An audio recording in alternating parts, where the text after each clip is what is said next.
Welcome to the Brothers Truck Parts Workshop. All right, we got this pretty little GMC 1500 here.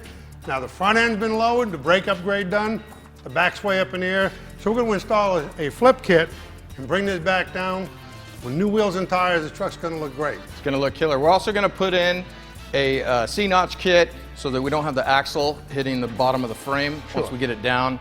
And for those guys at home, you know, we're doing this on a GMC, but this goes cross-platform. You can do this for, this applies to your Fords, your Dodges, basically anything that has the axle below the springs and that you're trying to lower. We'll take the shocks off, spring U-bolts, take the bolts off front and rear, slide the springs out, and then put them under the axle.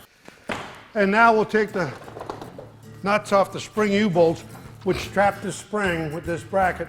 Now make sure, before you do this, you're going to make sure you're supported. The back of the frame of this is supported with the jack, but at home you're going to want to make sure you get your frame supported before you take the U-bolts off so that you don't lose the axle out from under the frame. Absolutely, the front wheels are chock. Kit comes with everything.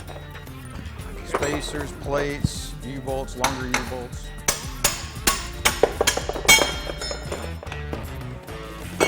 Okay, front spring bolt, rear spring bolt coming off.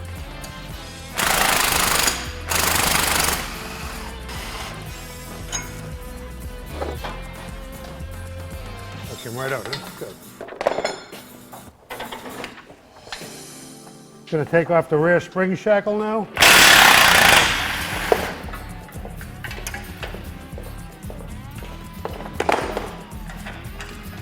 And we're going to replace these shackles. See, these bushings will all be, as you can see, they're rotted. We're going to put our new spring shackle on, put a little bit of grease in here, and a little bit on here. That'll keep it from making any noise. Make things move nice and smooth. But don't tighten it up until we get everything assembled. That way we don't put the bushings in a bind. We've chosen to go ahead and put the bolts in the rear shackle first. This is going to hold it in position. Then this way we can use the rear shackle to slide it back and forth as we try to put the front bolts in. I'm going to need a second pair of hands maybe back there. Just hold it back a little further. There we go. All right. Perfect.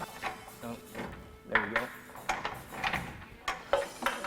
Back a little bit. Oop. Done.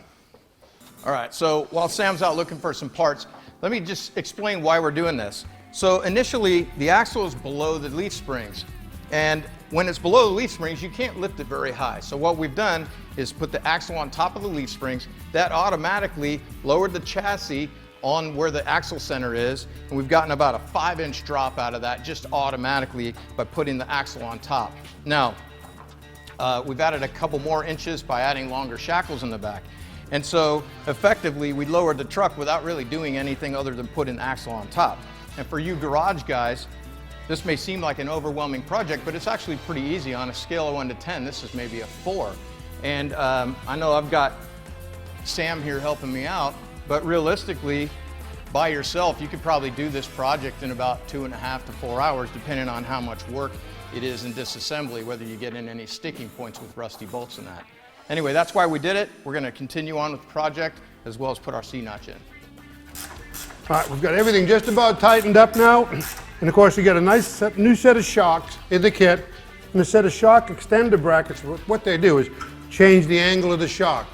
That's a good deal. Yeah, that's important because otherwise the angle of the shock is too steep and you lose the effectiveness of the dampening in the shock. So this is a well-engineered kit, it's complete, and it sets up the shock angle right so your ride quality stays the same. Absolutely. All right, now that we got our lowering done, we need to make clearance for the axle because the axle's up against the bumpers. So what we did, went ahead and removed the bumpers, and we're going to install the C Knotch Kit.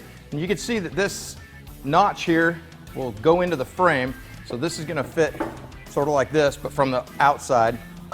And that's going to give us some extra clearance up in the frame like this for the axle to come up and give us that extra travel back that we lost when we lowered the truck.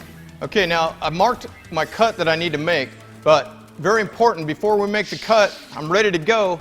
but I want to make sure that I've got my brake lines out of the way, as well as my wiring harness, so we don't cut any of that stuff while we're taking this notch out of the frame. All right, the truck's lowered in the front and it's done properly. And of course, got brake repair. We've lowered the rear. The truck's gonna handle good.